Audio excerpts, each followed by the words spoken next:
Hello again. In 1807, Britain passed a law to put an end to the transatlantic slave trade. What few people realise, though, is that slavery was flourishing in Scotland just 8 years before the passing of that act.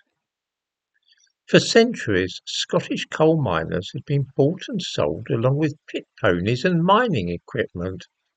It was a criminal offence for one of those men to try and escape from the mines. The same applied to the sorters, whose work was so heavily bound up with that of the miners. This state of affairs flourished throughout the 17th and 18th centuries, and yet hardly anybody today even knows about it. They are all too hypnotized by the idea of black slaves to have any time to spend thinking about the white slaves in Scotland who were being bought and sold at the same time that ships were transporting people from West Africa to North America and the islands of the Caribbean. Coal was for centuries a most desirable commodity in Britain. Together with wood, burning this substance was the only means really of getting through the winter. It was also needed in many processes such as iron working and such like. Then too, particularly in Scotland, coal was needed for the production of salt.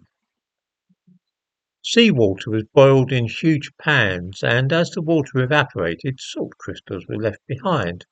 This used an awful lot of coal, and so the mining of coal and production of salt were inextricably linked and often took place in close proximity to each other. The problem was that during the 16th century, men sometimes found mining and producing salt a little too strenuous for their liking, and so they went off in search of other and easier work. At other times they demanded higher wages for their work. This sometimes made it difficult to keep mines going in a regular fashion and also to maintain a steady supply of salt. The solution to this problem was found in 1606 by passing the Colliers and Sorters Act for Scotland. This made it illegal for anybody then working at a mine or a site producing salt to leave their place of employment.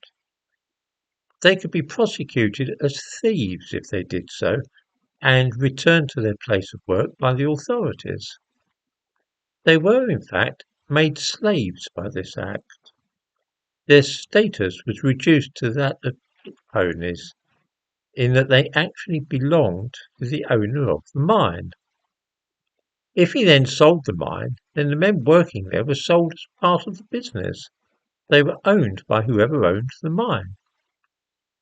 There was also provision made in the Act that any beggars or vagabonds who were seized could also be made slaves and forced to work for the rest of their lives in the mines. Those miners and sorters were specifically excluded from the provisions of common law which protected everybody else. This condition was also passed on in a hereditary fashion, so generations were born and bred into servitude, and there was no possibility of freedom.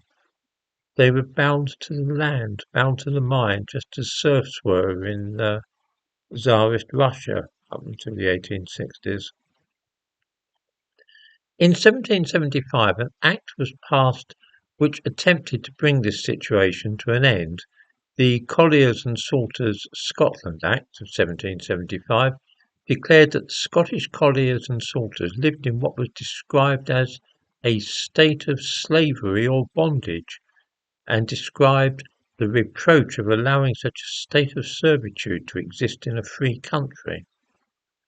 It was to be another quarter of a century, though, before all such slaves were granted their freedom. I've spoken of this at some length to show that slavery was in the 18th century not limited to black people in the Caribbean, but was operating in this country among white people too. I have never heard any offers of compensation for the descendants of such slaves, nor have I heard any of them asking for such a thing.